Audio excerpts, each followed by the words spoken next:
6 दिहाइयों तक अपनी आवाज का जादू जगाने वाली बुलबुले हिंद लता मंगेशकर हमेशा हमेशा के लिए खामोश हो गईं। गुलकारी की दुनिया में लाफानी आवाज करार दी जाने वाली लता मंगेशकर ने छोटी उम्र से गुलकारी का आगाज किया और फिर पीछे मुड़कर नहीं देखा। उन्होंने अपनी तवील करियर में न सिर्फ लोगों की मोहब्बतें समेटी बल्कि दौलत भी खूब कमाई। लता मंगेशकर ने अपनी पूरी जिंदगी कमारी बसर कर दी। वो बहुत से दिलों पर राज करती थी मगर कोई उनके दिल में अपनी जगह नहीं बना पाया। लता मंगेशकर ने मरने के बाद सोगवारान में किसे छोड़ा, उन्होंने गुलकारी से कितना पैसा कमाया और असासे बनाए और अब उनके असासों का वारिस कौन बनेगा, ये सब कुछ हम बताएंगे आज की इस वीडियो में।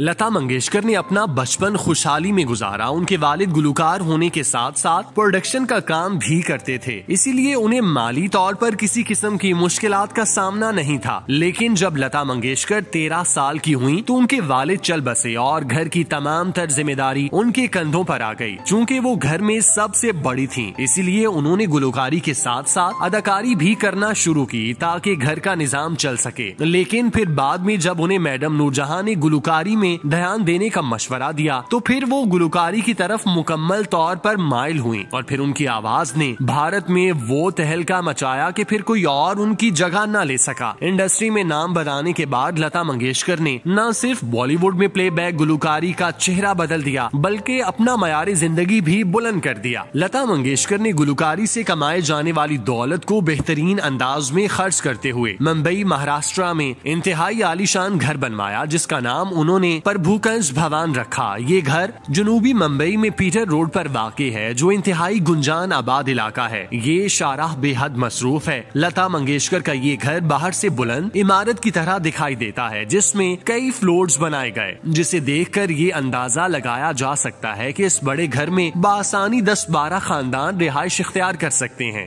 ये घर मुंबई के पोश तरीन इलाकों में बना है जहाँ पर आमतौर पर रियल एस्टेट की कीमतें आसमानों से बातें करती हैं, जिसकी वजह से वहाँ कोई भी आम आदमी घर बनाने की सकत नहीं रखता। इस इलाके में तमाम बड़े सनतकार, बिजनेसमैन और शोबिज इंडस्ट्री के अमीर अफराद रहते हैं। लता मंगेशकर का घर वसीओ अरीज रकबे पर मुश्तमिल है। उन्होंने ये घर अपनी ख्वाहिशात के ऐन मुताबिक बनवाया है जो बिलाशुबा अंदर से देखने पर इंतहाई काबिले रश्क लगता है। लता मंगेशकर ने पूरी जिंदगी शादी नहीं की मगर उन्होंने अपने बहन भाइयों को एक साथ रखने की घर से इतना बड़ा घर बनवाया ताकि उन्हें किसी तौर तन्हाई का एहसास न हो। वो शादी के बाद अपने भांजों और भतीजों के साथ खेल सकें। लता मंगेशकर ने 6 दिहाइयों तक गुलकारी की। इस दौरान उन्होंने तमाम तर दौलत और शोहरत अपनी आवाज के बलबूते पर कमाई। इब्तदा में चंद रुपए कमाने वाली लता मंगेशकर एक वक्त में बॉलीवुड में सबसे ज्यादा मुआवजा लेने वाली गुलकारा थी। उन्हें फी गीत 10 से 12 लाख रुपए मुआवजा दिया जाने लगा जो उस वक्त में सबसे ज्यादा था। लता मंगेशकर ने न सिर्फ गाने का मुआवजा लिया बल्कि उसकी रॉयल्टी के पैसे भी वसूल किए जो उनके मुआवजे से दुगने होते थे। वो रॉयल्टी से मिलने वाले पैसे को इन्वेस्ट कर देती थी जिससे उन्हें खूब मुनाफा होता। लता के बारे में कहा जाता है कि उन्होंने चंद एक बिजनेस भी शुरू किए हुए थे जो मुनाफे में जा रहे थे और वो उन बिजनेस से भी लता मंगेशकर दोनों हाथों से पैसे कमा रही थी। इसके अलावा उन्हें सरकारी और निजी तकरीबात में गुलकारी करने के एवज लाखों रुपए दिए जाते थे। 2021 में लता मंगेशकर ने मारूफ बिजनेसमैन मुकेश अंबानी की बेटी की शादी पर गुलकारी की थी जिसके लिए उन्हें मुकेश अंबानी की जानिब से करोड़ों रुपए दिए गए थे। हर औरत की तरह लता मंगेशकर को भी सोने और हीरे के जेवरात लेने का शौक था। उन्होंने पहली बार कमाई से 700 रुपए की हीरे की अंगूठी बनवाई थी। इसके अलावा उन्हें सोने की पायल भी बहुत पसंद थी जो हर वक्त उनके पाँव में बंधी रहती थी। लता मंगेशकर ने करोड़ों मालियत के सोने और हीरे के बने हुए जेवरात बनवाए हुए थे जो अक्सर व बेशतर तकरीबात में पहनी हुई नजर आती थी। उन्होंने पैसे को इस्तेमाल में लाने के लिए उसे सोने और हीरे के जेवरात में तब्दील करवाया जिसकी वजह से उनके एहसासों में भरपूर इजाफा हुआ और उनकी सालाना आमदनी करोड़ों में चली गई।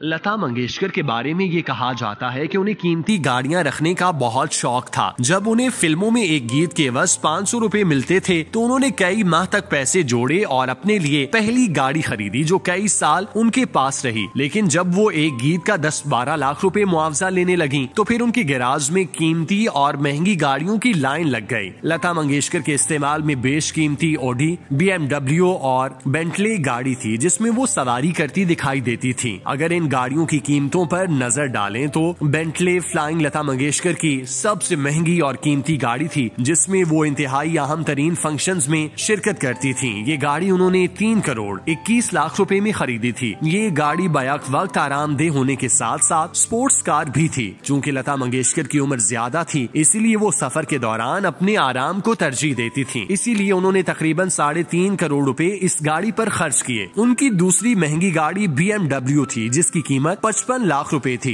ये गाड़ी बॉलीवुड इंडस्ट्री में तकरीबन हर किसी के जेरे इस्तेमाल रहती है और इस गाड़ी का अपना एक स्टाइल है जिसकी वजह से हर कोई उसे खरीदता है। लता मंगेशकर ने भी ये गाड़ी अपने घर की जीनत बनाई और कई मर्तबा इस गाड़ी में सफर करती हुई दिखाई दी। इस गाड़ी में बैठने वाले को आरामदेह सफर का लुत्फ मिलता था जिसकी वजह से इसकी डिमांड अब पूरी दुनिया में बहुत ज्यादा है। लता मंगेशकर की कलेक्शन में तीसरी गाड़ी ऑडी A4 थी। ये गाड़ी कीमत में बाकी दीगर गाड़ियों से कदरे कम थी मगर इसमें सहूलियात उन्हीं के बराबर थीं जिसकी वजह से लता मंगेशकर इस गाड़ी का इस्तेमाल खूब करती थीं। उन्हें खूबसूरत डिजाइन की हामिल ऑडी A4 लता मंगेशकर ने 44 लाख रुपए में खरीदी थी। ये वो गाड़ियां हैं जो लता मंगेशकर ने अपने पैसों से खरीदी। ताहम इसके अलावा उनके पास एक गाड़ी सफेद रंग की मर्सिडीज भी थी जो उन्होंने मरते दम तक इस्तेमाल की। ये गाड़ी उन्हें बॉलीवुड इंडस्ट्री के मकबूल तरीन डायरेक्टर और प्रोड्यूसर यश चोपड़ा ने तोहफे में दी थी। ये गाड़ी लता मंगेशकर के दिल के करीब इसलिए थी कि 2004 में लता मंगेशकर ने अपने करियर का आखिरी एल्बम फिल्म वीर ज़ारा के लिए रिकॉर्ड कराया जिसमें उनके गीतों ने फिल्म को 4 चांद लगाने में मदद की जिसके बायस फिल्म सुपरहिट रही। जब यश चोपड़ा ने लता मंगेशकर को गानों का मुआवजा देना चाहा तो उन्होंने ये कहकर इनकार कर दिया कि आप मेरे बड़े भाई हैं, मैं आपसे गानों के पैसे नहीं लूंगी। लेकिन जब फिल्म रिलीज हुई तो उसने शानदार बिजनेस किया तो अगले दिन यश चोपड़ा ने ब्रांड न्यू मर्सिडीज तोहफे के तौर पर लता मंगेशकर को उनके घर पहुंचा दी जिससे उन्हें कबूल करना पड़ा।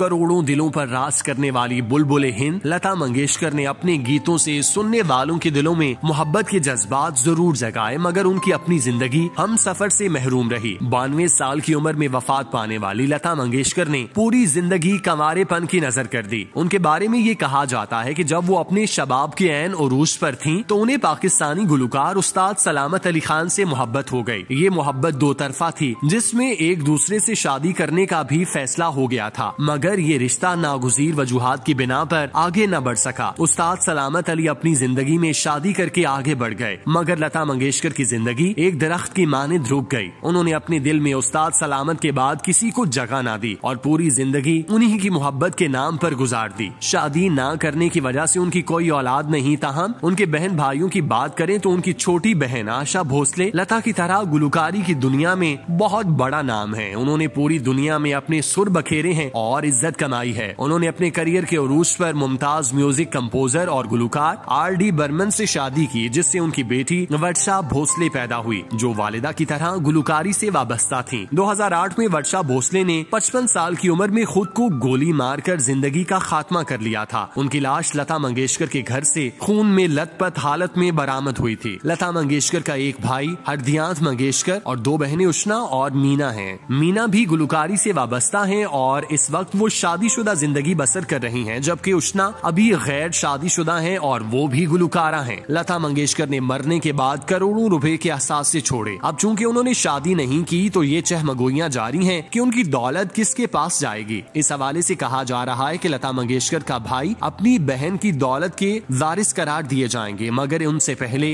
हर्षा भोसले भी मौजूद हैं, लिहाजा ये कंफर्म नहीं किया जा सकता कि दौलत किसके हिस्से में आएगी। लेकिन जो भी इस दौलत का मालिक बनेगा उसके वारे न्यारे हो जाएंगे। उसके हिस्से में कीमती गाड़ियाँ, बड़ा आलीशान घर और करोड़ों रुपए के जेवरात आएंगे।